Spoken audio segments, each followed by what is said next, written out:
Hey there, you are listening to Today in Gaming Yesterday. I'm your host, Emma Pearl. I am so excited today to bring you the scoop on E3 2000. So excited to dig into GamePro, Nintendo Power, hear all about what's going on at E3, and then we will actually be taking a trip back in time to E3 1995, the very first E3. We're going to learn how this all happened, how it came to be, and what happened at that E3, so stay tuned. Let me take you back again. Oh,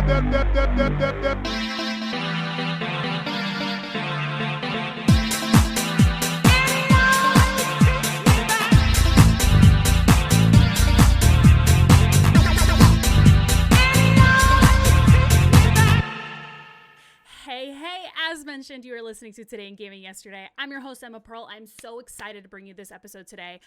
I feel like I was in a research hole all week. There's so much here.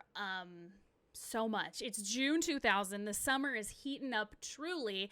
E3 has happened. We're going to be talking a ton about E3, 2K, everything that went on there that we could possibly fit into this podcast, as well as a deep dive into the very first E3, how it came to be, all that good stuff. I'm so excited to get into it with you. Thanks for listening. Thanks for being here. I hope you enjoyed this episode and you've enjoyed all the previous ones too. So excited we're on episode 6. It's absolutely bonkers. It's been so much fun. Wanted to give a quick reminder and a thank you to everybody that's rated and reviewed and subscribed so far, whether you're watching on YouTube or listening on Spotify, Apple Podcasts, wherever you may be listening. Thank you so much. Please do tell your friends, tell your hairdresser, tell anybody if they're into retro gaming to check it out. I'm so excited to share this podcast with y'all.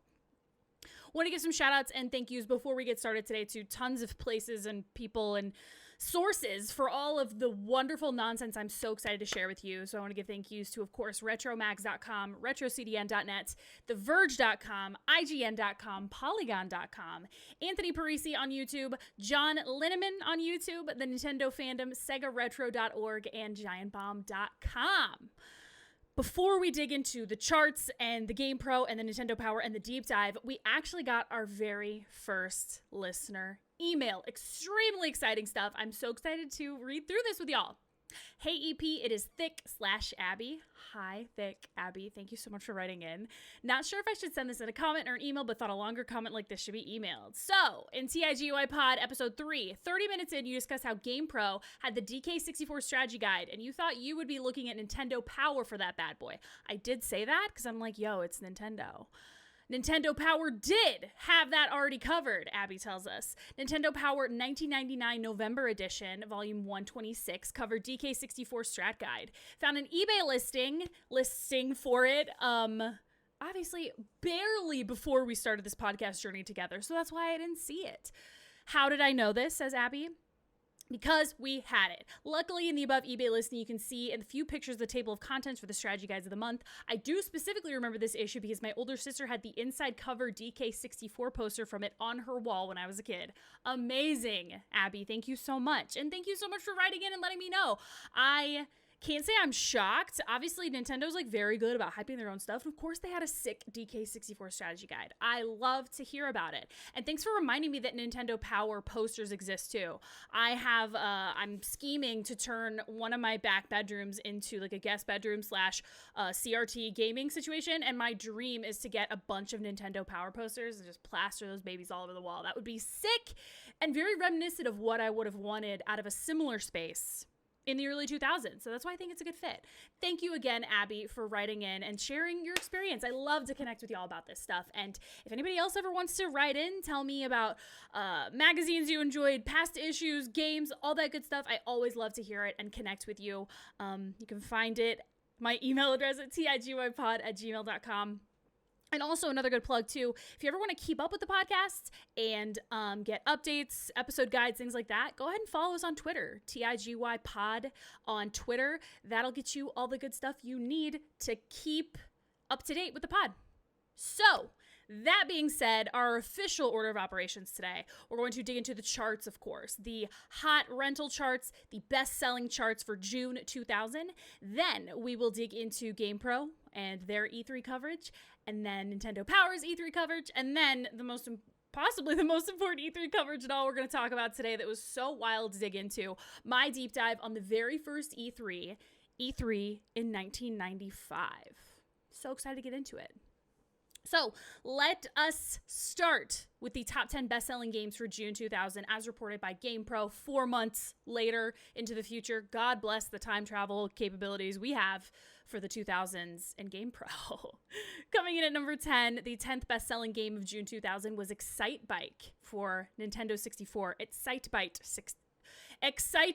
64. I don't know why I call it Excite Bike every single time.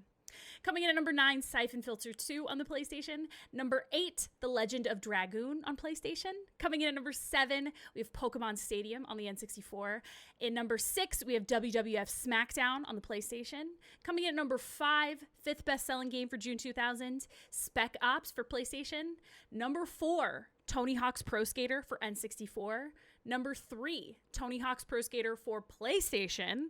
The number 2 best-selling game of June 2000 was the Jam-Pack Summer 2K demo disc, again from PlayStation. And the number 1 best-selling game of June 2000, Perfect Dark on the N64. Are any of us shocked? I'm not. Excellent game, so well thought out. There's a huge cover story for it on GamePro, and of course, they're going to dig in Nintendo Power as well. So now we're going to dig into the top 10 hot rentals across platforms, and I've got very exciting news for y'all today. They've actually added a Dreamcast section. So instead of getting like the top 25 PlayStation and N64, we're getting a top 10 N64, PlayStation, and Dreamcast. Super wild. I feel very fortunate because I'm also learning a lot more about Dreamcast games. I only own like 3, so I'm definitely looking to expand my collection. If anybody has any hot recommendations. So this is according to Blockbuster. They released these at the very end of GamePro. They're hot rentals of the month. So let's start with the N64. Coming in at 10th, Disney's Tarzan. Number 9, Super Smash Brothers. Number 8, All-Star Baseball 2001. Number 7, International Track and Field 2000. Number 6, Army Men, Sarge's Heroes. Number 5, Tony Hawk's Pro Skater. Number 4, WWF WrestleMania 2000. Number 3, Excite Bike 64. Coming in at number 2 for the hot N64 rental of June 2000 is Mario Party 2. And the number 1 hot rental is Pokemon Stadium for N64. Maybe they didn't have Perfect Dark yet. Let us dig now into the hot PlayStation rentals. Coming in at number 10, Walt Disney World Quest Magical Racing Tour. Sounds kind of rad, honestly. Coming in at number 9, we have Gran Turismo 2. Number 8, The Dukes of Hazzard Racing for Home. Number 7, Army Men, Sarge's Heroes. Number 6, Triple Play 2001. Number 5, Need for Speed, Porsche Unleashed. Number 4, Army Men, World War. Number 3, Star Wars Episode 1, Jedi Power Battles. Coming in at number 2, WWF SmackDown. And the number 1 hot PlayStation rental of June 2000 is Siphon Filter 2. And now let's get into it, baby. Let's get into the top 10 hottest Dreamcast rentals of the month of June 2000, according to our pals at Blockbuster. Coming in at number 10, we have Carrier. Number 9, Star Wars Episode 1, Racer. Number 8, we have Crazy Taxi. Coming in at number 7, Sword of the Berserk, Guts Rage. Number 6, Tomb Raider, The Last Revelation. Number 5, Four Wheel Thunder. Number 4, Dead or Alive 2. Number 3, Grand Theft Auto 2. Number 2, Tom Clancy's Rainbow Six. And the number 1 hot rental for June 2000 on the Dreamcast is Resident Evil Code Veronica. Not shocked. Huge hype around that game. Very popular. I'm surprised it's not in the top best selling. Maybe it was kind of behind at this moment. Like it had already been released for a hot minute. But yeah, very exciting stuff. And so it's kind of this might be the theme of like a lot of my brain thinking as we kind of continue to dig into the Dreamcast in this era. I'm noticing that so many games that are like on the Dreamcast are also on the previous generation of consoles. So like for me, I wonder if Dreamcast is just stuck in the middle. We'll get more into that and honestly do a really big deep dive at some point into what happened to the Dreamcast. So June 2000, it is summertime. Most of my summers growing up were pretty unremarkable. Once I was old enough to like be home alone, I was very home alone. I was either in my parents' basement playing video games or on the computer or, at various points tooling around in the neighborhood on a bike. Lots of good stuff with that. I was also super into like arts and crafts when I had nothing to do and I didn't have access to video games. You can see this now via various hyperfixations around me. I've watercolor painted lately. I bought a Shrinky Dinks machine, like a Shrinky Dink oven on eBay. Super duper sick. I do recommend if you're into Shrinky Dinks. Get a summer crafting hobby. Now's the time. As of this recording, it is summer. It is hot in Texas where I live. I don't want to go outside, so arts and crafts are the move, baby. I'm a regular at Michael's. Oh my God. So let's dig into GamePro. The cover story is Perfect Dark. Goodbye, GoldenEye. Zero in on the new top shooter. Super duper exciting. There's also a hands-on with the PlayStation 2, because as we know, PlayStation 2 has been out in Japan for a minute as of this magazine being released. And so they're going to discuss Tekken Tag Tournament. Is that how it's pronounced? If I'm wrong, tell me. Love to be right. Sometimes. Oh my gosh, and they're also talking about GamePro for the PC reviews, PC GamePro. They're talking about Messiah. We were watching some old footage of GDC from March 2000 that was on YouTube, and they showed the game Messiah. We were watching that on stream a few days ago, and I was like, this game looks wild, and I kind of want it. I could go off in that tangent hard, dude. So yeah, it's a really exciting cover. They're talking about strategy guides for Street Fighter and for Siphon Filter 2. E3 2K, of course, Microsoft's Xbox revealed. It's all happening. It's all very exciting. Tony Hawk's Pro Skater, unbelievable stuff happening. Echo the Dolphin is being released on Dreamcast, thank God. I'm very, very excited to dig into this with y'all. One thing I did notice that I learned very recently, there is an ad for Spree, which I actually learned is just sweet tarts with a candy coating. That's what Spree is, and nobody told me until very recently, and I feel a little lied to. I feel a little confused, but I'm into it. So the letters to and from the editor. Of course, the letter from the editor is all E3. They're talking about Japanese PS2 games, long-awaited PlayStation games, everything that's happening. Quote, the Dreamcast should also pour it out at this year's show, which is that like a thing that people say or said? The phrase pour it out? I've never heard anybody say that. What does it mean to pour? I guess I could think of it. What does it mean to pour it out, dude? Like I've never heard anybody say that. But, I guess they're pouring it out with a new Echo game, Space Channel 5, Sonic Adventure 2, Half-Life, rest in peace, as we know, and Phantasy Star Online, which I have heard incredibly good things about. Another quote here, of course, the specter of the Xbox will be lurking, but Microsoft is already on record as stating that the box will not be demoed at E3, but ever suspicious GamePro editors are keeping an eye out.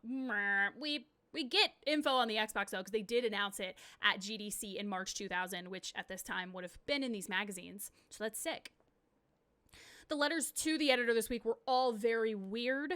Somebody calls out that, in the March episode or the March issue, they talk a lot about addressing stereotypes, the harmful stereotypes that were present in Toy Story 2. But then they also talk about, the lawsuit we discussed where Sony and Nintendo were being sued for not having French versions of their games released in Canada. They had an image that was very stereotypical, like a French beret moment, and how they shouldn't have done that. GamePro apologizes. That's great. But then on the other side of that coin, somebody writes in and says that the stereotype that was present in Toy Story 2 is not offensive to them personally.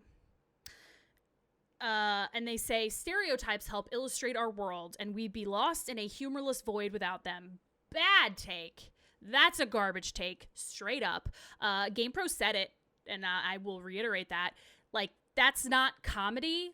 Get better at comedy, because if your comedy just all is about stereotypes, that's actually not funny and not creative. So sorry, writer, with your garbage take about stereotypes apparently being the only form of humor.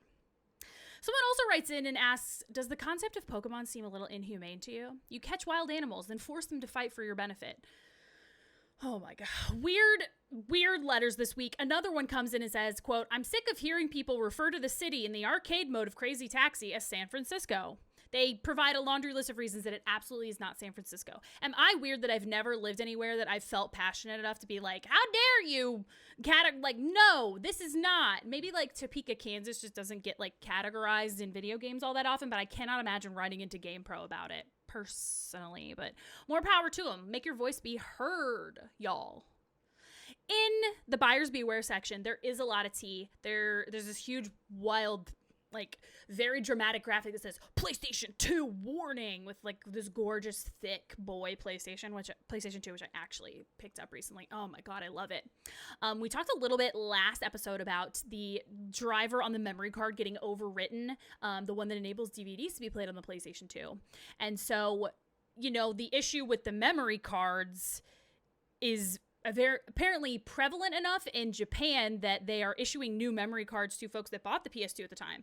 But then there's an entire little mini paragraph in this section too, where they're like, hey, if you bought one in the US, talk to the person you bought it from, because Sony won't offer you any kind of redemption or fix for this. And so I tried really hard to Google, like, if anybody was, around and purchasing video games in this era, and where somebody would acquire a PS2 import like that from Japan in the US, like, where would you get that?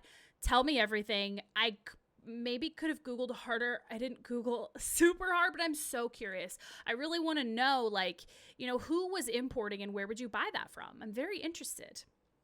They also talk, once again, in Buyer's Beware, about the Mario Party glove. Thank God we're here talking about this again, this very intense weightlifting glove that will be given to children who play Mario Party. This one was funny too. You must include an outline of your hand so Nintendo could determine your glove size.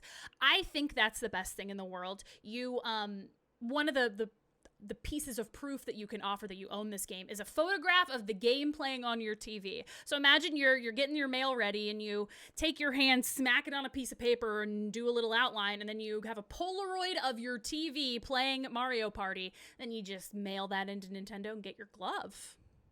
Excellent stuff. The pro news section of GamePro is so beefy. It talks a lot about more PS2 glitches. There's a huge feature, though, on Sega's online strategy, which was apparently to just create their own ISP, which is an internet service provider, which I guess they were doing in the year 2000.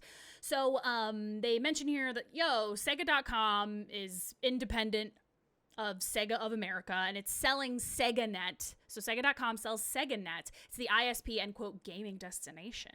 Dreamcast Network, as they were referring to it for their online gaming moment, was then changed at this time to SegaNet. Basically its own intranet of email, chat rooms, message boards, tournaments, MP3s. Can't wait to download those and put them on my Songboy for my Game Boy Color. It's going to be great.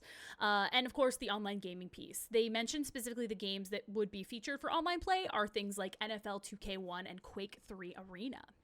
So I know you're dying to know, how much did this cost, the Sega ISP, SegaNet? $21.95 US monthly.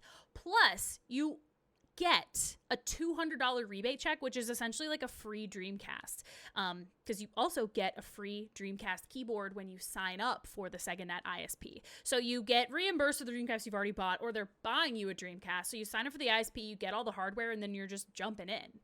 Sega thinks here that having everyone live within their own ISP will enable faster online gaming. It'll reduce latency and, quote, incompatibility, which, it's hard for me to imagine now. I think I often take for granted, like, the vast, incredible world we live in of just the internet as we know it and the interconnectivity of literally everything just being there. I think at this time, it wasn't quite a thing yet. And so for me to be like, what kind of incompatibility are they talking about? I don't know. I want to look more into it because I think that online gaming in this era is just so interesting. And, it kind of makes me wonder what they were avoiding and how we got to this place now where things just mostly play pretty nice together. I, of course, dug around on the Wayback Machine at archive.org to look at the SegaNet website to learn more. So Sega.com was a thing, but SegaNet was on Sega.net. .net, which is confusing. At least it's not SegaNet.net. A little redundant. They mention here that it's launched on September 7th, 2000, which, like, I guess they really just like that time period because the Dreamcast US release was $99.99, which is a fun piece of trivia if you didn't know that. Easy one to remember, right? So here's a quote from the website from the year 2000. What is SegaNet? SegaNet is the world's only high-speed online gaming network. Launching on 9/7/2000, SegaNet's ISP service is built exclusively for Sega Dreamcast and PC gamers, offering the ultimate in speed, reliability, and content. Let's go, content. It's interesting to me that it launched on September 7th, 2000, but you could not register before then. You could only sign up on that date unless you were chosen as a beta tester, which at the time, there were 99 that they chose. Kind of fun. And the way that they like announced these people was literally just a webpage with everyone's full legal name on it. First and last names of 99 people that were chosen as beta testers. And then it says a paragraph at the top, you will be contacted shortly. And that's just so silly to me. I'm like, why does my name need to be published? Everybody's going to know. There's another section here. I'm so sorry to tell everybody this. The Nintendo Dolphin has been delayed, which Nintendo delaying things will be a theme of this episode. Get stoked. The Dolphin game console is not going to be ready for a simultaneous world launch this December as previously announced, which is kind of a big undertaking. Like a simultaneous world launch. I'm going to mention this book later too. Console Wars talks a lot about like how Sega worked hard to do simultaneous launches of anything. Simultaneous launches are hard. So they wanted this full launch on the same day, but they were saying here that a holiday release was still on track in Japan at this time, you know, according to this publishing date, but spring 2001 in quotes for Europe and the US, which actually meant November 2001. And the Japanese release didn't actually happen until September 2001. So I'm dying to know about delays like this. Like, when these delays happen, why? I couldn't find anything like in particular about this specific delay, but I can find that the company that Nintendo was working on for the graphics processor of the Dolphin, which, you know, later became the GameCube, they got acquired, so maybe some things were shifting around and changing. There were a lot of GameCube delays in general, like it looks like based on what we know the actual release was versus these timelines that they're talking about, so I can't wait to learn more and dig in. We also have X marks the box. Microsoft's console is confirmed for fall 2001. So exciting. GDC, mid-March 2000. Bill Gates is like, what's up, everybody? We have our Xbox. It's happening. It's being released next fall. The prototype is a little goofy. It's going to be in the thumbnail of my YouTube video, and it's also going to be in the episode guide on Twitter. Follow on Twitter to check out all those fun pictures. TIGY pod. It's an Xbox. Certainly an Xbox. You have to look it up. When Gates asked the crowd the hypothetical question, why will it be successful? He answered, that's simple. It'll have better games. Okay, Bill, we love to see it, Bill. While no games were available, like LOL, 20 companies had pledged their support to the Xbox already. Things like EA, Capcom, blah, blah, blah. They had some really cool tech demos. Some of them are actually available on YouTube. We watched those on stream earlier this week, and they're super goofy and really fun. And as we know, the Xbox is going to feature an 8 gig internal hard drive. Who needs a memory card? I don't. There is another section of the magazine that shows some of the tech demos that I discussed. And one of them that's super duper goofy is animated choreography between like a personoid and a robot who are doing like punches and kicks at the same time. And then there's a wild one where there's like a room full of mouse traps and then ping pong balls, and it shows like everything snapping and all of these things happening, which honestly is a pretty impressive thing to happen and have as a demo for the Xbox. So I am into it. I'm into it. Also, this will come up later because, you know, as I mentioned, I think that early online gaming is super interesting, and the Xbox has a built-in Ethernet adapter just kind of built in with it, and it's broadband capable right away. Kind of sick. Something else that's in here that I love so much is an ad for Toonami. If y'all know what that was, it was Cartoon Network in the in the afternoons. Lots of anime stuff. Dragon Ball Z, dog. Oh my god. Apparently they showed Thundercats too. If you're interested in learning more, America Online keyword Toonami. I'll include a picture in the episode guide though, just because it has the old Toonami mascot guy, the little guy with the blue and the face. If you can picture it in your mind. If you know what I'm talking about, you see the dude in your mind right now. You see it. So as mentioned, Perfect Dark is the new hotness, and it gets a perfect 5.0 across everything from GamePro. Graphics, sound, control, fun factor. They're like, dang, this is so sick. They love it. Everything's great. I also learned via this that Femme Fatale, am I saying that right? Joanna Perfect Dark was the top gun at Spy School, class of 2023. So y'all, Joanna Dark is in Spy School right now. And she's going to graduate next year. Are y'all excited? I'm excited. I can't wait to celebrate. I probably should throw a party about it. I probably will. Don't worry. I really love to be extra, especially on stream. It's going to be really fun. They are hands-on with the PS2, everybody. GamePro, I repeat, is hands-on with the PS2. And they have like a pretty interesting little collection of like hands-on things that we've noticed when using the PlayStation 2. Real-world observations include an internal fan makes it loud, but it does run cooler than a PS1, because that's science, baby. And if you thought that loading screens were going to end with the PS2, I'm so sorry to tell you that is not the case. There are still loading screens on the PS2. There's a weird statement here, which maybe I should have read more into the article to understand why. Maybe it's just the selection of games and GamePro's hot take on the games that had been released as launch titles with the PS2 in Japan. But they say here, quote, with the release of the PlayStation 2, Japan has seen gaming's future, but to GamePro, it looks a lot like gaming's past. Like, dun, dun, dun! Like, what does it mean, GamePro? Quote, the console to end all console wars. Sure, but to be fair, 980,000 were sold during launch weekend in March in Japan, which is decent. And the launch titles are all, they're all okay. There's one that I'm actually obsessed with that I've never heard of before that I don't think I can get in the US because there was no release of this in the US, but it does feature a peripheral. It is called Drum Mania, and it is a rhythm drumming game where you're a drummer, and it has like a red drum set. Like, it looks 10 times cooler than any of the Rock Band and Guitar Hero ones. Like, it's red, and it has a foot thing. I love it. I want it. And honestly, the PS2 is overall an incredibly solid console. I was trying to buy one a few months ago here in Austin, Texas, and every Game Over Video Games was sold out of ones that were like fully functional at the time. I'm sure they have a stock now that is more healthy, but at the time, like, everybody wanted a PS2, and I get it. It's good. So the E3 coverage is what a lot of this magazine is about, and they feature so many games that I would never have enough time to tell you everything about them. They feature a game by Capcom called Omnimusha Warlords. If I said that wrong, let me know. Gran Turismo 2000, which, as we know, turned into Gran Turismo 3. Midnight Club, Street Racing. Extermination, The World Is Not Enough, Snowboard Super X, so many games. A lot's happening. The one that, of course, spoke to me the most was the deep dive into Tony Hawk's Pro Skater 2. Let's go, dude. I never realized this, that sloppy and perfect landings were new to PlayStation 2.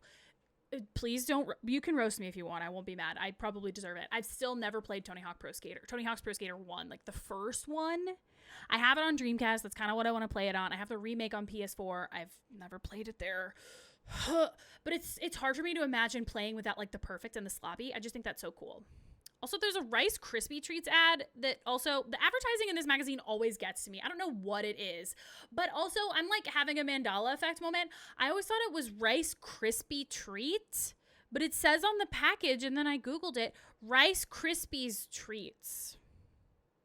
The ad's weird. It's a guy with sideburns, and he has allegedly a Rice Krispies treat on his forehead, and then there's a key on it, and it says, great as a spare key holder, best when eaten. Like, what was everybody up to in the early 2000s? Like, what kind of advertising was happening? I like it, but it's also a little strange. But I like it, I'll be honest. There are, once again, I cannot emphasize to you how many games are featured here. Marvel vs. Capcom 2, Power Stone 2, Spawn, which actually looks kind of wild. I think there's Starlancer, Evil Dead, Hail to the King, World's Scariest Police Chases, Seaman, which the screenshot of this is interesting. I didn't see this when I was doing my research. Border Zone, Roswell Conspiracies, Vanishing Point, Matt Hoffman's Pro BMX, played a demo for that. Metropolis Street Racer, Vroom Vroom, Ultimate Fighting Championship, Spec Ops, Omega Squad, Alone in the Dark. Looks scary. These are all on Dreamcast, which means the graphics will take it there too. So one that really, really, really got me, that put me into quite a little research hole in the best possible way. I want to try to find this before I dig into it. Obviously they're talking Majora's Mask too. We all know. One that they talk about that I had heard of before, and I'm like, oh, this looks interesting. And so I dug into it, is a game called Team Fortress 2, Brotherhood in Arms. So as I say that, when you hear me say Team Fortress 2, you see, if you're, a relatively last 10, 15 years gamer, you see a game in your head, right? You see characters from a game in your head. Like maybe you see a dude in a hard hat. Maybe you see a guy with a beard and a big gun. You see that in your head, right? That is this game, but that is also not this game. But it is this game that they featured, that was featured at E3 2000, which I also learned was featured at E3 in 1999 as well. So let me read you a very brief synopsis from Wikipedia, because I was so mind boggled by this situation. So Team Fortress, happened before this. But unlike Team Fortress, Valve originally planned for Team Fortress 2 to have a modern war aesthetic. And so the screenshots that you see from this are pretty modern and real looking, real looking soldiers with realistic, camo you'd expect from an army person looking attire, and real tanks, and everything looks very realistic. And the graphics look great. Valve knows what they're doing with that kind of graphics like that. We see it in Half-Life all the time.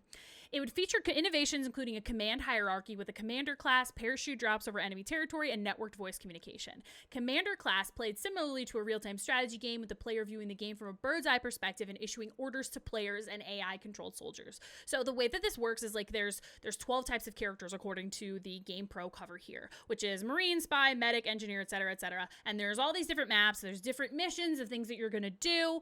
Team Fortress 2 was shown at E3 1999, and then in mid-2000, Valve announced that Team Fortress 2 had been delayed again. So they released it they talked about it at E3 1999. They're like, yo, look at this. And everybody's like, sick, that looks great. And then they're like, guess what? It's delayed. See you next year. E3 2000, they do it again. They attributed this delay to development switching to its new in-house engine Source. And then following that announcement that, hey, besties, it's mid-2000, game's delayed, they released no new news on the game for 6 years. Team Fortress 2 became a prominent example of vaporware, which is a fun word. Long anticipated game that saw years of development, people working on it, hype building, and was mentioned often alongside other much delayed games like Duke Nukem Forever. So, it was kind of lumped in with those other games that are like, oh yeah, they're coming. Half-Life 3, anybody? Oh, ow. Walker said that Valve built 3 or 4 different versions of Team Fortress 2 before they settled on that final design that we all know. And then shortly before the release of Half-Life 2 in 2004, Valve's marketing director confirmed that Team Fortress 2 was still in development. Bonkers. So the final design and release, they reintroduced Team Fortress 2 at the July 2006 EA Summer Showcase event, where they showed that art style, which is so different than what I'm seeing and what you can see if you look this up from E3 in 1999 and 2000. So the art style there is a little bit more cartoony visuals. The proportions aren't you'd expect from a realistic human style. They're not Half-Life style humans. It's cool though, because it's kind of influenced by this 20th century commercial illustration type stuff. It's really fun. They abandoned that realistic style when it became impossible to reconcile it with the unrealistic gameplay. So, there's these big, ridiculous bases that are built up, but it's a realistic art style with a very unrealistic style of game. And then also an interesting point too, because we talked about the commander class as we were discussing this game, that class was abandoned because I'm guessing they must have maybe tested it. If you know more about this, please tell me. Other players would just simply refuse to follow the commander's orders. so bonkers. So like the Team Fortress 2 that folks play and is still being updated and released and folks are still playing it, it was around for a while, but it seems like it went through quite a few different versions before it got to the version that folks are into now, which I think is really sick and kind of fun to dig into. It would not be the year 2000 in video games without discussing Pokemon. So they do talk about Pokemon Gold and Silver. Honestly, a very small segment of all of the other games they're talking about. They give as much space to NASCAR 2000 as they do for Pokemon Gold and Silver. GamePro, please. They say, hey, there's 250 Pokemon. There's an eternal clock with some nocturnal Pokemon you only see at night. And a quote here that is a very solid oversimplification of everything, which I guess is probably appropriate for Pokemon at this time. Quote, if you capture a male and female of the same species, they may get together and create a baby Pokemon. We're all learning the birds and the bees today. Also, I still remain committed to potentially learning how to actually play the Pokemon trading card game via the Game Boy Color version of that game.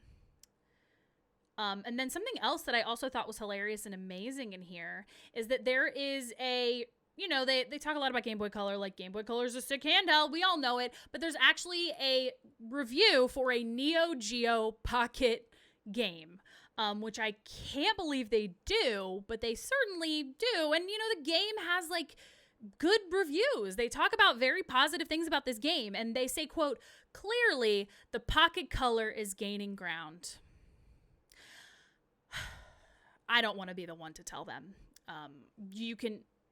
We'll dig into it. There's an entire handheld special edition of GamePro from winter 1999 that I want to do an entire bonus episode on because it is so interesting to even think about this day and age where it's like, oh yeah, the Game Boy Color, but then there's these other handhelds too. There's other handhelds, I swear, and who could compete? Spoiler alert, not a lot of people. So I'm seeing this now, this Game Messiah review. I did not notice this when I was doing my initial research, but now that we're like looking at this in GamePro after I looked at it on stream, this is amazing. Messiah's sneaky third-person gameplay and stunning visuals will send you to seventh heaven and a body bag if you're not very careful. So this game, you're this angel child situation, and you take over the bodies of other people and act through them to do things in this game. It's so interesting. I really want to play it. It gets really good scores too. 5.0 on graphics, 5.0 sound, 4.5 control, 4.5 fun factor. When compared to the yawn-inducing firefights of most other action titles, Messiah's inventive theme is quietly revolutionary. Though the open-ended puzzles are often infuriatingly vague, Messiah is ultimately a gaming godsend. I can't even do an obvious puzzle. You're looking and listening to someone who cannot bring it together enough to beat Ocarina of Time. And that is my cross to bear.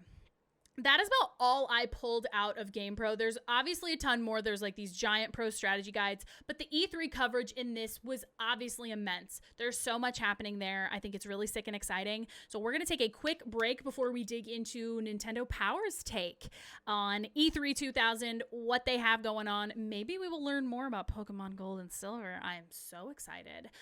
Maybe we'll also learn about a Game Boy Advance? Who's to say?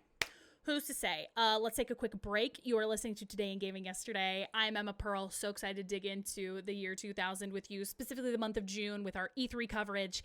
Catch you in a sec. Keep it locked.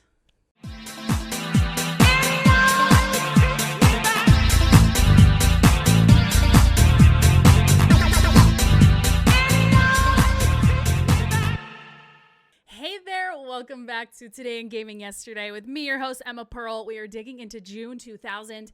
Tons and tons of E3 coverage from this year. So much good stuff going on, and it's time to talk about Nintendo Power. Obviously an E3 special report. That's what we're all here for. The cover story is also an Army Men game. This really was lost on me at the time, I think. The player's pulse for this month is super duper goofy, as always. Who's the best Super Smash Brothers character? Kirby.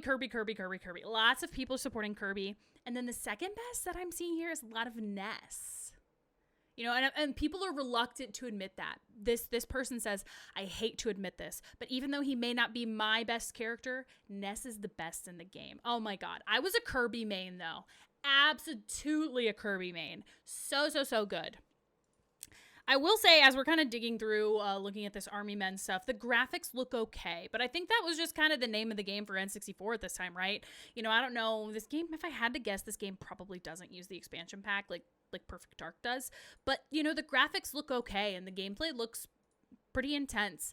Still nothing I probably would ever super duper get into, but it does look really good. Also, a Turok 3 moment happening. This looks really intense. The graphics look super duper rad. I still want to play Turok 2 Rage Wars 2, but, you know, getting my hands on that original hardware will be a lot, as we know. There's also, I had no idea, so many cheat codes for GoldenEye. Like, 3 individual pages of all just cheat codes. Things like Bond Invisible, enemy rockets, invincibility, which I think the only game I've ever like really done a cheat code just because it was so hard that I didn't want to deal with it was Crash Bandicoot, which I'm actually in a mild beef with someone about this right now because I swear upon all that is holy, I played Crash Bandicoot on stream. And if you didn't have very specific, like intentional, like you are saving your game points, when you got a game over, it would spit you a few levels back. It wouldn't like spit you out at the level that you died on necessarily unless you had previously saved. So I did do the cheat code for Crash Bandicoot. I also have a Game Shark for my PlayStation 1, but I don't have the disc, so drama. I would do the cheat code so the whole game was beaten and finished, and then I would just go back and play the levels honor system. I swear, Crash Bandicoot is so hard. It's a hard game. And like that was like, we'll discuss this later. Crash Bandicoot became like the face of like PlayStation 1. Like, look at this Bandicoot. He's so friendly and good, but his game was so hard. Okay, I've really lost track here. We are talking GoldenEye cheats. Interesting. And they have in the in-game code stuff, they have like a way to differentiate like where this code came from. Some codes are sent in by readers, which like imagine being that good at anything. Also, are Looney Tunes still happening at this time? I guess in the 90s they were bolstered by Space Jam. But like Looney Tunes Duck Dodgers starring Daffy Duck, I couldn't. Marvin the Martian, though, I only just think of Clueless because, you know, Ty in that movie likes to draw Marvin the Martian. If you didn't know, now you know. So, one of the, you know, obviously the E3 coverage in this magazine, this issue of Nintendo Power is super interesting, but they also have a very big section about how they are overhauling the Nintendo Power website. And you bet your bottom dollar, I had so much fun looking at the Wayback Machine, archive.org, looking at old websites. Oh my God, that's my favorite pastime, is looking at old websites on archive.org. It is so much fun. I love it. Web design of the early 2000s just like speaks to my every fiber of my being. Every fiber of my being is essentially just a complicated network of HTML that's been cobbled together kind of poorly, but it works. And I love it. And honestly, the magazine itself, the layout of this page looks like an early 2000s website. They literally have a little sidebar with like Times New Roman font, points that are all like different pages, and they're all that shade of purple, which means they've already been clicked. Oh my God, Nintendo Power, yes. I gotta chill for like 8 seconds. Very early 2000s web design moment, as we know. I write in my notes, looks kind of bad, LOL.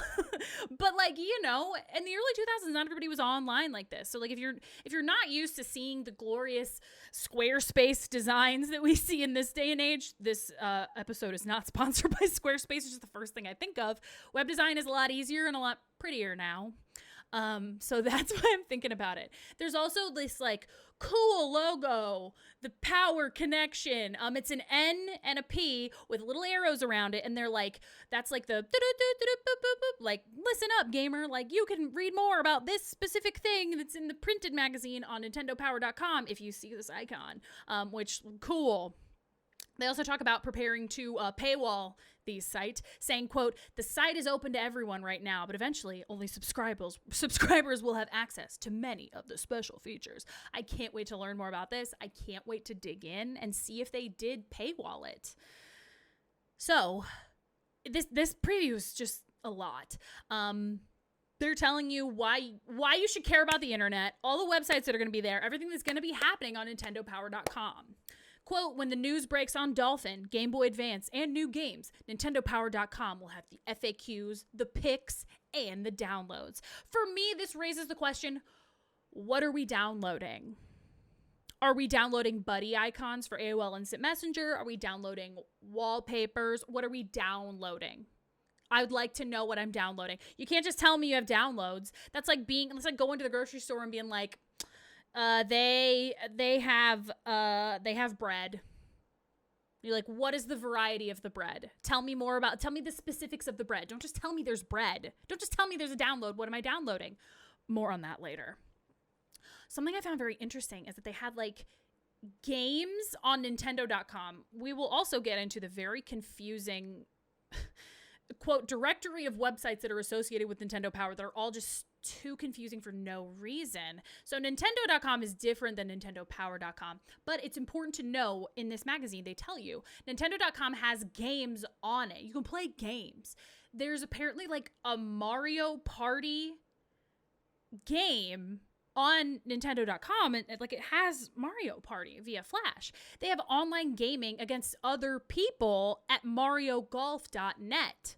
Why not .com? Nobody knows. I looked a little bit on the archive.org situation that I mentioned. In the year 2022, Mario Golf and MarioGolf.net both go to a boring by this domain website, which I'm surprised that like they don't, like Nintendo doesn't just own them and have them point to Nintendo.com, but what do I know? They talk about DKTV, where you can sit back, relax, and watch that on DonkeyKong64.com, where you watch programming. Sorry to say, DonkeyKong64.com does not work. I really didn't dig in too much to like seeing what these websites would look like, because so many of them rely on Flash, which it's funny because websites at this time had an option that was like, oh, if you can't load Flash, here's the HTML only version. And now it's like, yeah, I need to use that version because Flash is gone and dead. Rest in peace, Flash. I am excited to say, though, MarioParty.com still does work. Also, Nintendo had live chat rooms between other gamers, which doesn't feel on brand for them this day and age because, like, as we know, like, the talking of Nintendo and talking to other people openly is less free format than I guess it was in the year 2000. I can't believe that they had chat rooms like that. Also, what's really, really cute, and I love this, for some reason this feels very Disney World in my mind, like they're just really immersing you, reader, gamer, into the internet, but also into the world of Nintendo. They have a cute little article that's like, oh, like, hey, you know, Perfect Dark, that game everybody's buying? You can go to perfectdark.com and you can download a theatrical trailer advertisement. Apparently that is something you want to be downloading. But then also they made little websites that go along with the game for Datadyne and for the Carrington Institute. And they give you like little logins that you use to get into those websites. I think that's so fun and so cute. It just feels very Disney World to me. I don't know what it is. The immersion. I will say perfectdark.com does now at the time of recording in 2022, it directs you to the Xbox website where they're doing a Perfect Dark remake, which is great. So, you know, to put a long story short, they're beefing up NintendoPower.com. It's all happening. It's going to be so great. They have a section of a quote Nintendo online directory, which is a mess. Every game has its own individual URL that may or may not branch off from the Nintendo website. For example, there's MarioParty.com, but there's also MarioParty2.com. There's Pokemon.com, which takes you to Pokemon World, which features many things. But then there's also PokemonSnap.com and PokemonStadium.com. These are not branched off of Pokemon.com. I gotta say, though, one of the most frustrating things is the organization of Star Wars games here. We have Star Wars Episode 1 Racer. Now, that's what I call pod racing. You can find that at swracer.n64.com. A new top level for us to be confused about, n64.com, not nintendo.com. But then Star Wars Rogue Squadron is at rogue.nintendo.com. Nintendo, please. Nintendo, I don't understand. I'm confused and I don't understand Nintendo. That's okay. I dug into NintendoPower.com. I looked at the Wayback Machine to see the difference between like pre this magazine issue release, NintendoPower.com and post. And there is a big difference. They do a good job organizing. It looks a lot cooler. And then I also got my answer to what those downloads are. Clips of gameplay footage. Were people really downloading that? I guess so. There's also a really random ad in here to buy an ocarina from songbirdocarina.com. They are not affiliated or endorsed by Nintendo, in case you're wondering. But they sell ocarinas. When you play the ocarina, who knows what may happen. Cute. I like it. There's a feature on the game. It's on the Game Boy Color. It's a game based on Dinosaur, the movie from Disney, which did anybody watch that? But they have screenshots of the enemies from this game, and I'm going to include a picture in the episode guide. Each of these enemies just looks so silly. As I was researching this, I started cackling because, you're going to see the picture of these guys.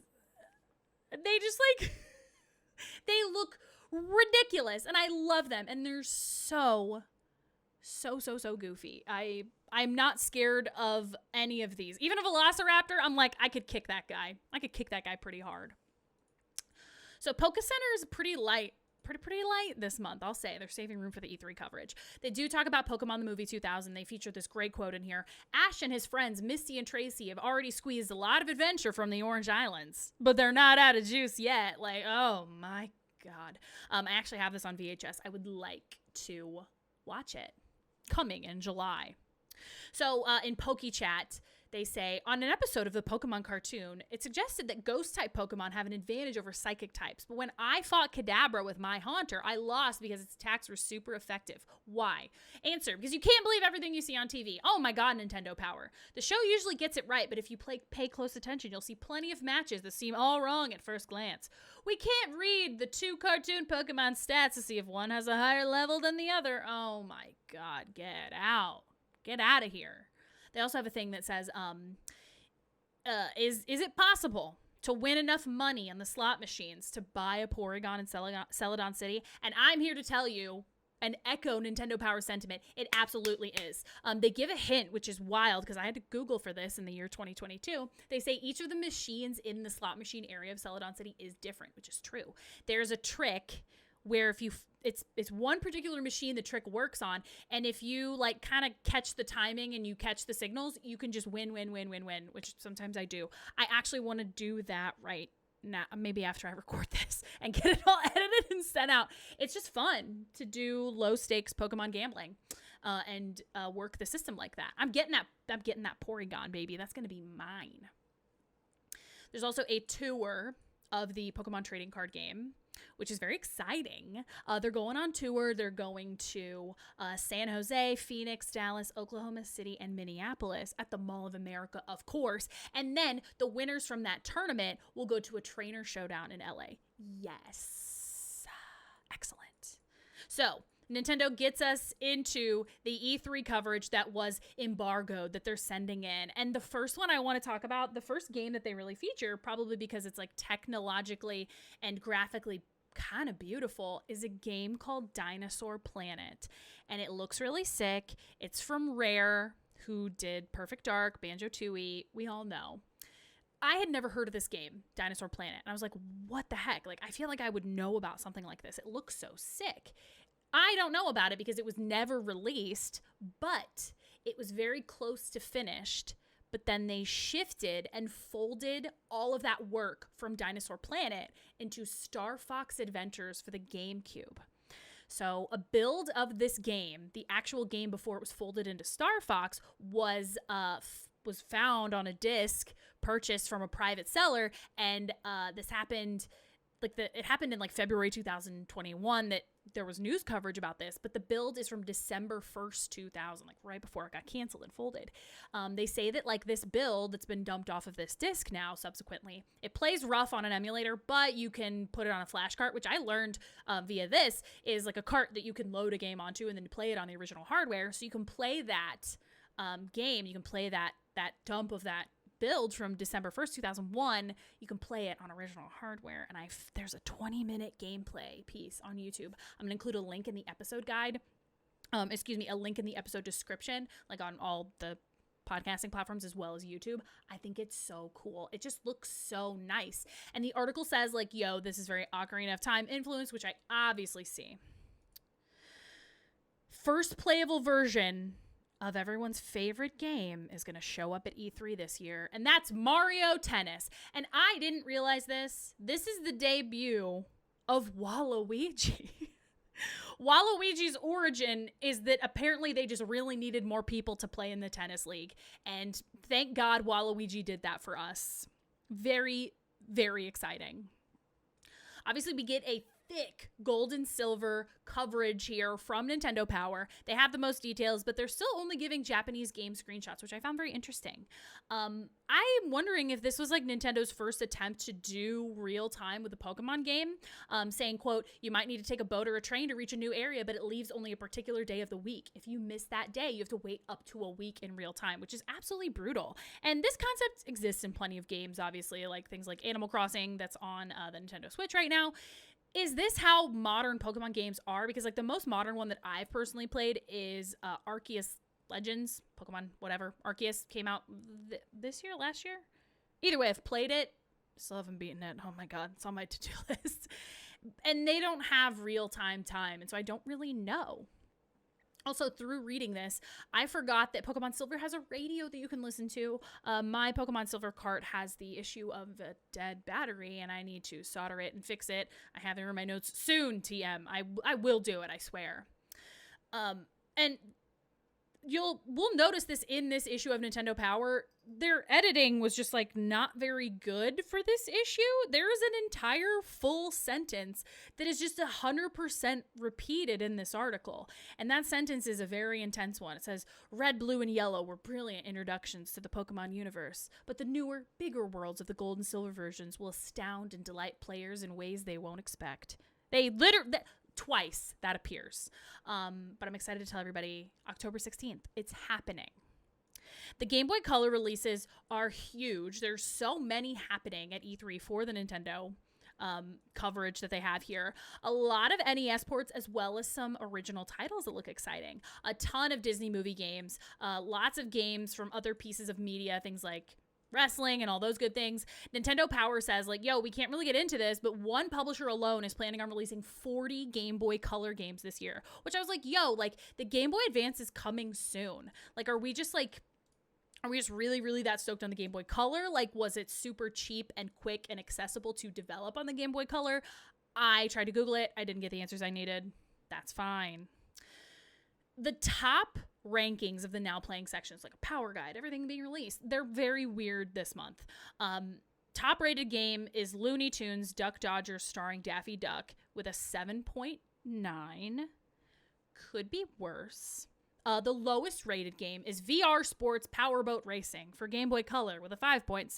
The Game Boy Color games are just never that good. It must have been cheap to develop there, I guess. They also, thankfully, have a pretty sick little Q&A section about everybody's new favorite handheld. They want the Game Boy Advance. So let me read you some of this Q&A. What does it look like? Unrelated to what it looks like, but just interesting that they call this out in Nintendo Power. At Nintendo, they call the Game Boy Advance the AGB. What? GBA? GBC? No, AGB.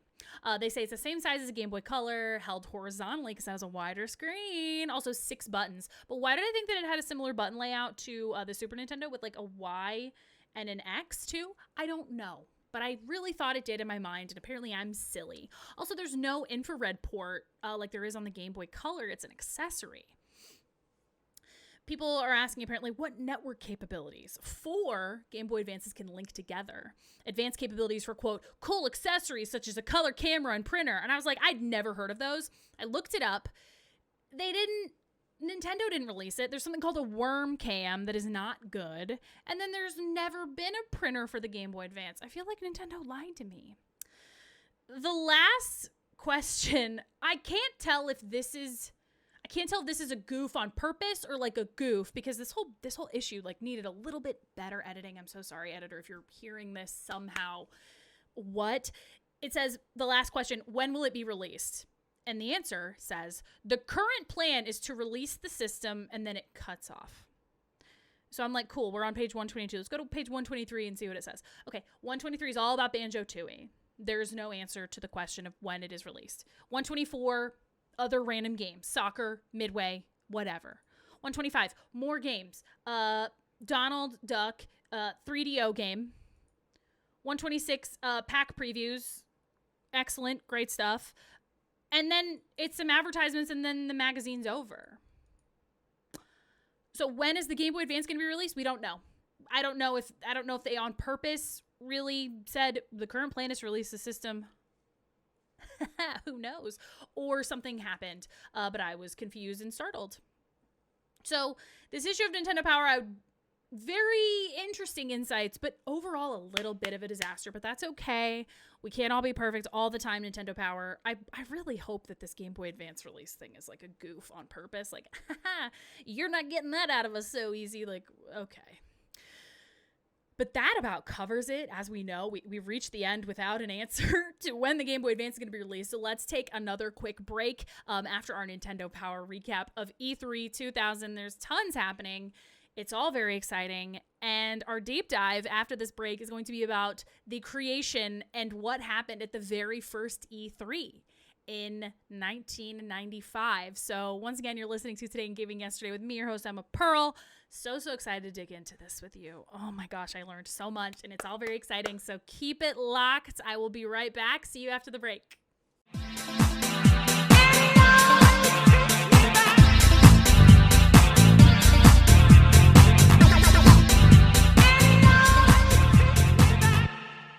Welcome back to Today in Gaming Yesterday. My name's Emma Pearl, and I am here to tell you about the very first E3 1995.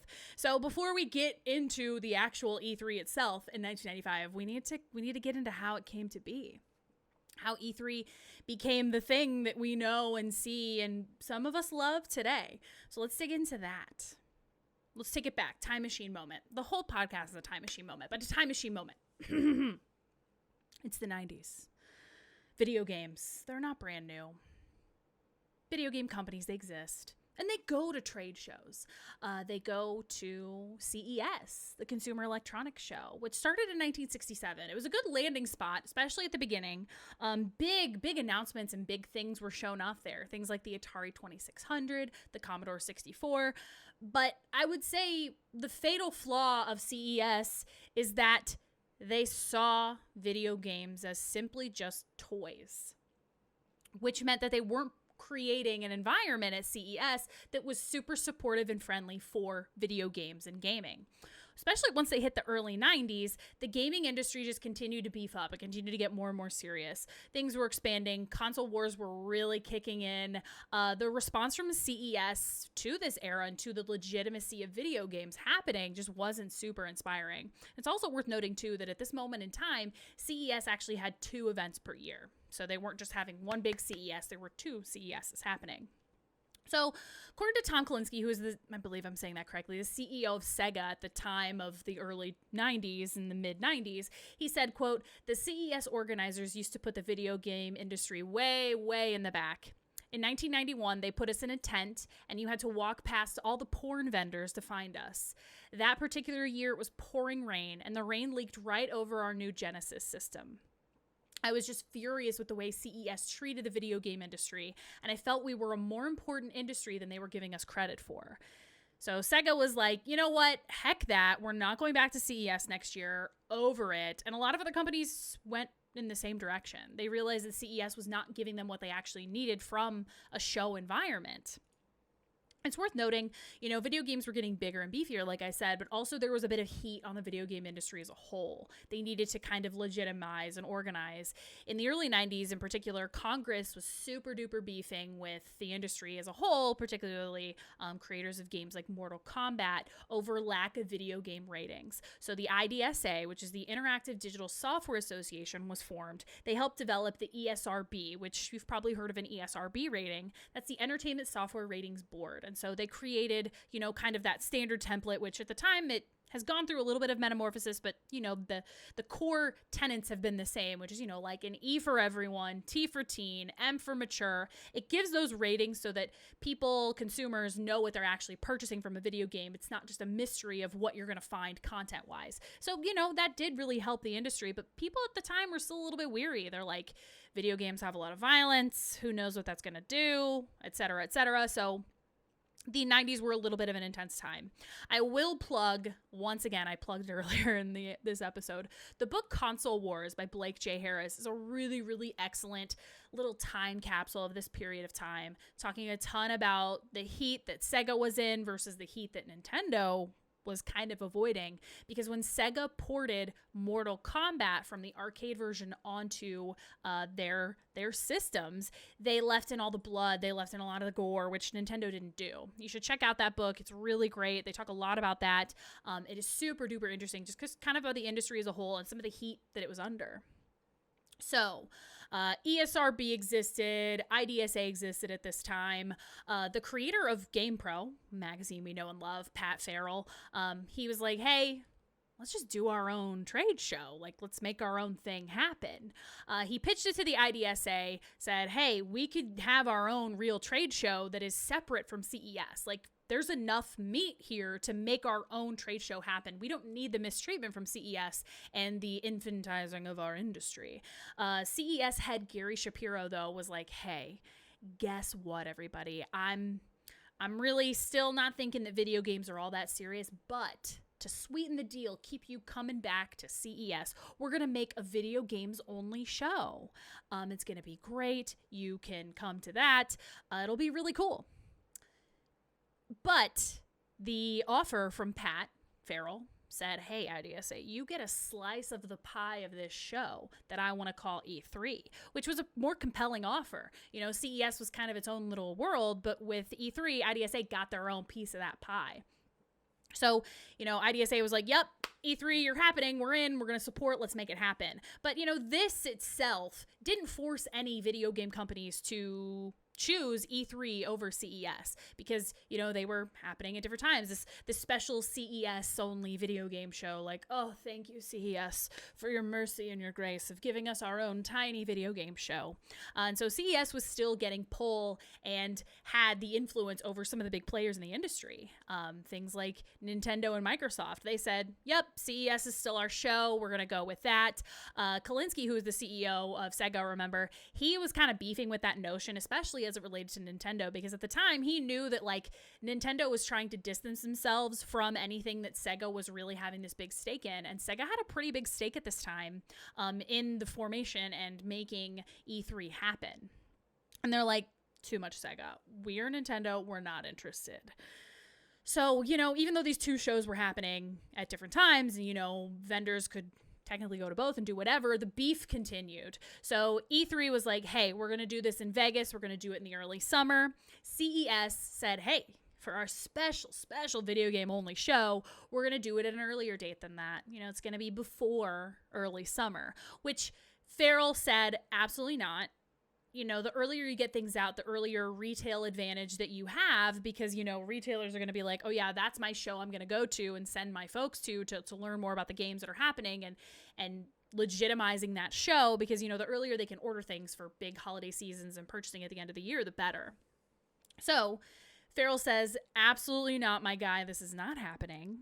He calls up some homies in LA and he books the LA Convention Center for the exact same dates that CES had booked Philadelphia for their own video game only show.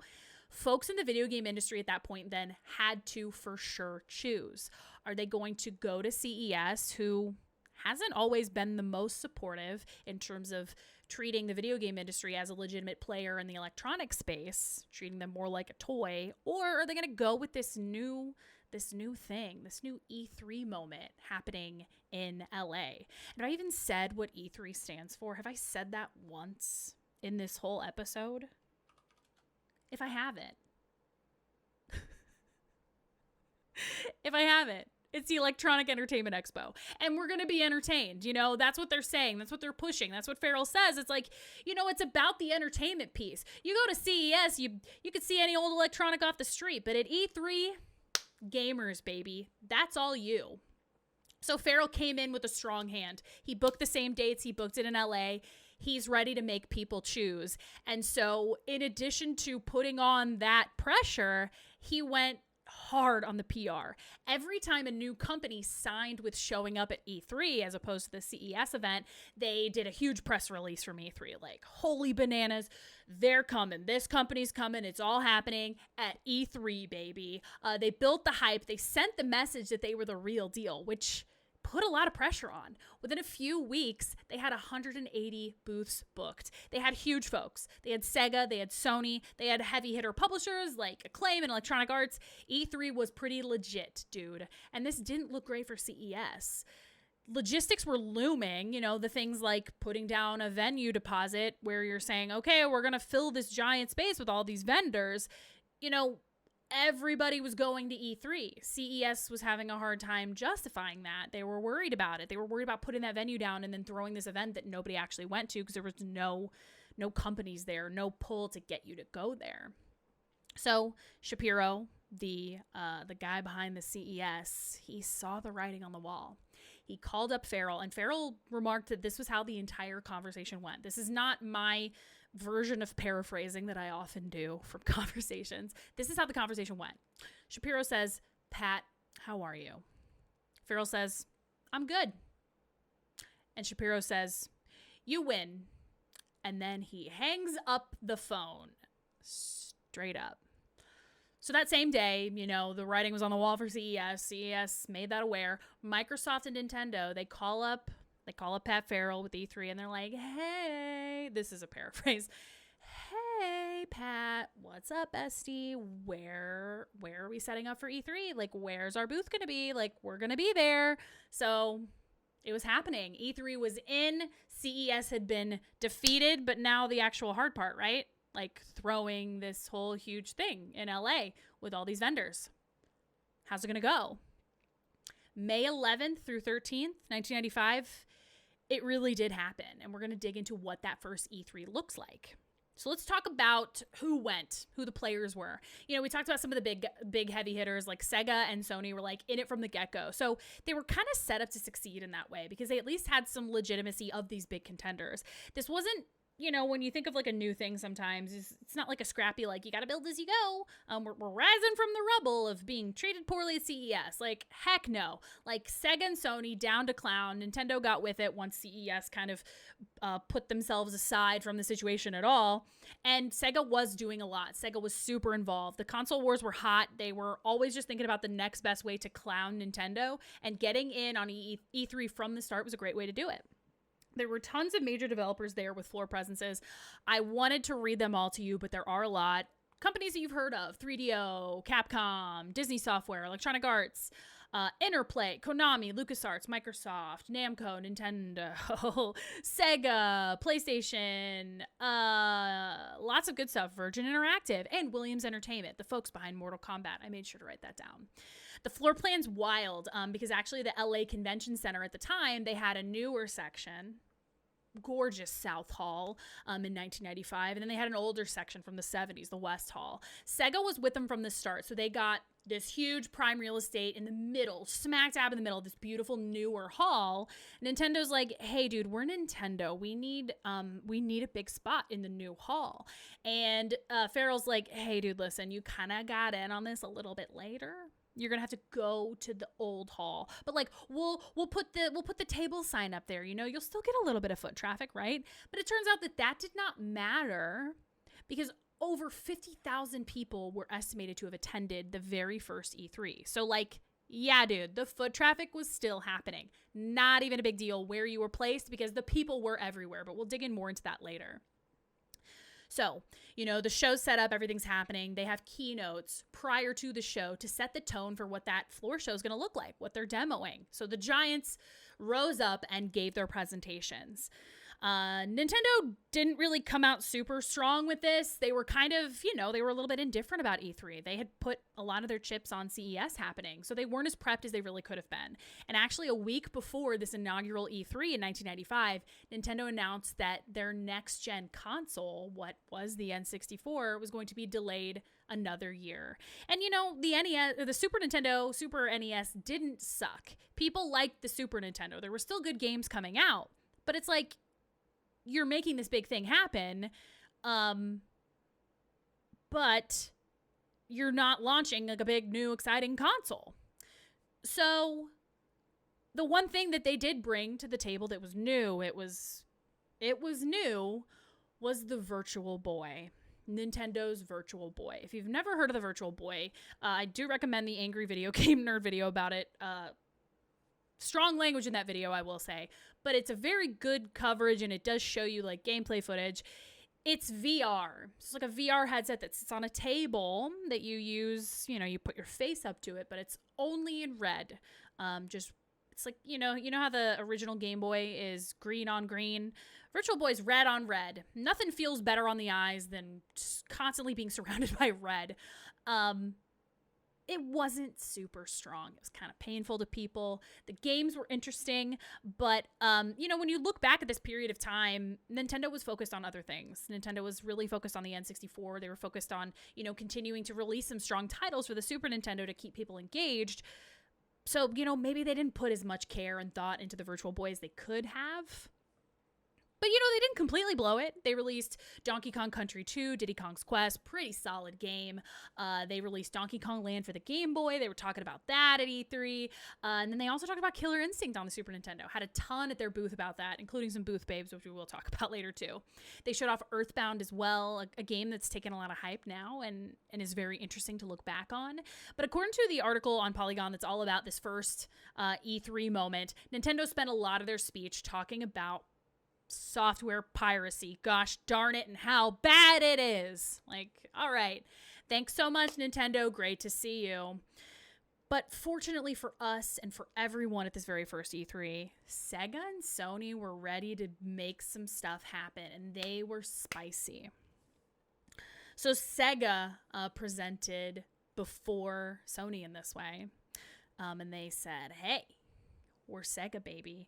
Earlier in that year, the Sega US CEO, Kalinske, had announced that in March, he announced, hey, the Sega Saturn's going to be released. Our next-gen console is going to be released on Saturn Day. Woo! We love puns. Saturday, September 2nd, Saturn Day. But at this time, Sega of Japan was like, we need to make a solid strike here. We need to make a first strike on the next-gen consoles. We need to do this hardcore. Kalinske, make it happen. So at E3, he pulls an entire psych, y'all. Saturn Day? I don't know her. Guess what? The Sega Saturn, it's going to be $399, baby. Woo! And I know that you want this. I know you want the Sega Saturn. You love Sega. You love Sonic. You're excited. You love the blood in Mortal Kombat. We brought you the blood in Mortal Kombat into your living room. And so, today, this weekend, right now, you can buy a Sega Saturn at a very specific list of retailers.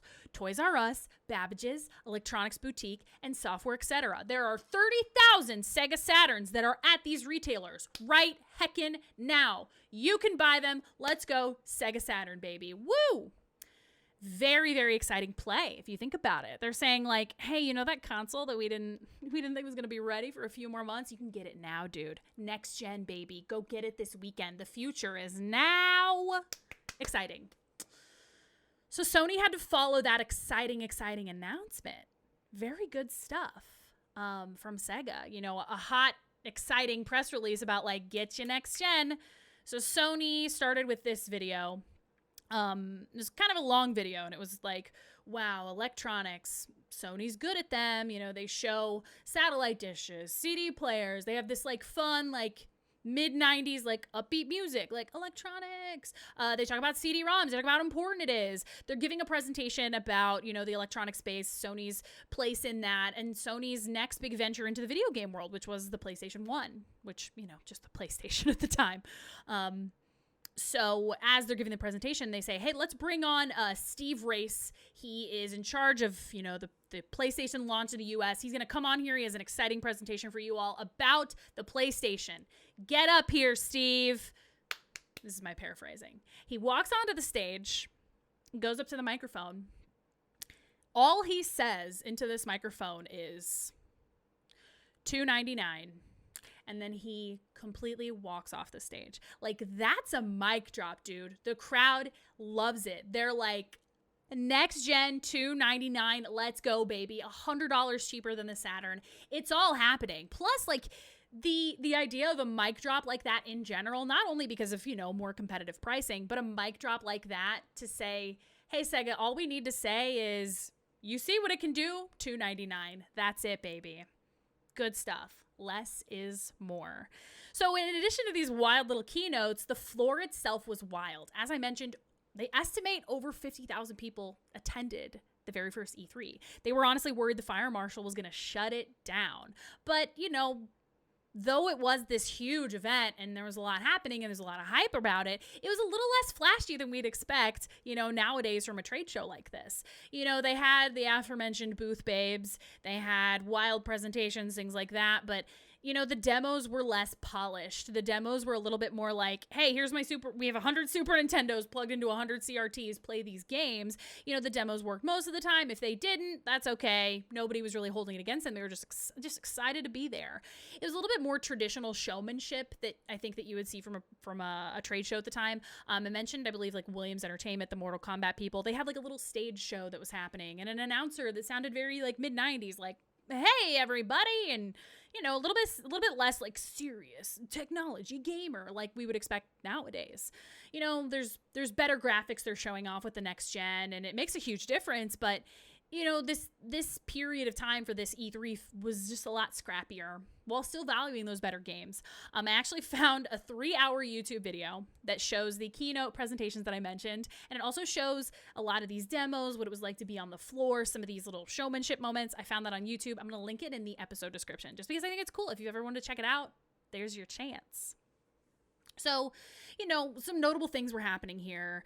3D was popping off. Sega had Sonic, and this boy was in 3D, and my word, he was pointy. You know the guy, you know Sonic the Hedgehog. He's a hedgehog, baby. He's got points. And, you know, I was excited to see him in 3D, living in his little 3D Sega Saturn world. Sony also had their own very pointy, startling 3D friend called the Polygon Man, who, you know, not great. Not my favorite mascot of anything. He's on our YouTube thumbnail, and he will be pictured in the aforementioned episode accompanying tweet on Twitter, TIGY Pod. Just look at him. Let me know your thoughts. What do you think about the Polygon Man? Tell me everything. Tell me all your thoughts. And tell me if you think that Sony was right to say, oh, okay, Polygon Man, thanks for your time. We're going to put Crash Bandicoot as the face of the PlayStation. Thanks, bud. It would take me a very long time to go over even just the games from Sega that were being demoed at this very first E3 in 1995. I will take a moment to acknowledge one game that actually doesn't exist. I think there might be a dump somewhere of a version that existed, but that is Virtua Hamster on the Sega 32X, which was later moved to the Sega Saturn and then never actually released. I desperately want to play this game. If you or someone you know has details on Virtua Hamster, later turned into Virtual Hamster, because, you know, it's not like a fighter game. It's not Virtua Fighter. It is a virtual hamster. Let me know. I'm dying to know everything about Virtual Hamster. So what did E3 accomplish here? Like, what happened from this huge new show that really came together and made a big splash? it took heat away from this video game era where people were like, this is an unregulated industry, we can't trust it. In addition to video games are toys, they're toys that are irresponsible, it's not great. The media was super duper stoked that this huge event about video games was happening. The media wanted to know why it was so big, they wanted to know all the details. They were just focused on the cultural relevance of video games post E3 and how it was making this huge impact and was so relevant. You know, an event of this magnitude coming together with all these key players, it just increased the legitimacy of the industry, and it was really exciting. It's worth mentioning too that, you know, though these first E3s are kind of euphoric and exciting and like bringing this exciting air to the video game industry, recent ones haven't been so exciting and inspiring. You know, E3 leadership throughout the years has made weird decisions sometimes about where they put E3. Companies like Sony have actually pulled out of going to E3 in recent years. But I think that why I'm excited to tell the story of the first E3 is because for me, it's a lot about like understanding motivations. Like Pat Farrell understood that Sega wanted to make a big splash. Sega wanted to increase their legitimacy. They wanted this gigantic trade show presence, and E3 was an opportunity to do that. So Pat Farrell was able to kind of say like, hey, Sega, like we got this deal for you. Nintendo wanted to keep pace. They were saying, hey, we have the great games, we have the great stuff. Like we can keep up with that. Meanwhile, Sony wanted to make the big splash of their own. They wanted to drop in with a mic drop and say, hey, next gen's here, Sony's in, you trust us with electronics, trust us with this. And we all saw how that kind of ended up forming in the long run, right? The folks behind E3 were definitely in the right place at the right time. CES was kind of having their own series of missteps, their own mistakes about not taking the video game industry as seriously as they should have. And I wonder too, did E3 play a part in kind of giving the video game industry this positive boost of attention, of legitimacy that probably was really needed after the violence and ESRB drama from Congress in the early 90s? Like, did E3 potentially help save video games in that way? I'm not saying one way or the other. Let me know your thoughts. Positive outcomes from big shows like this, big things that make a splash, breed positive press. And sometimes that's what you really need to survive through these hard times. So those are my thoughts on the very first E3. I really should probably go into an entire episode too about the Sega Saturn and this exciting, quote, exciting surprise launch and what that really did to the Sega Saturn and Sega as a whole, possibly. Spoiler alert, not a stellar time after that surprise release. But yeah, that's my coverage of the very first E3. That's my coverage of E3 from 2000, the Y2K E3 2K moment that happened. I hope that you all enjoyed. This episode was so much fun to put together. Really, really good research. So many good sources. Once again, shout outs to retromags.com, retrocdn.net, theverge.com, IGN.com, polygon.com, Anthony Parisi's video on YouTube, and John Linneman's video on YouTube. Thank you all so much for your excellent work and providing excellent sources for me. Thanks again, everybody who's rated, reviewed, subscribed to Today in Gaming Yesterday on your podcasting platform of choice or on YouTube. You can check it out on Twitter, like I mentioned, at TIGYPod. Lots of good stuff from the episodes, updates about when the podcast is going to come out next, all kinds of good things there. So do check it out if you're on Twitter.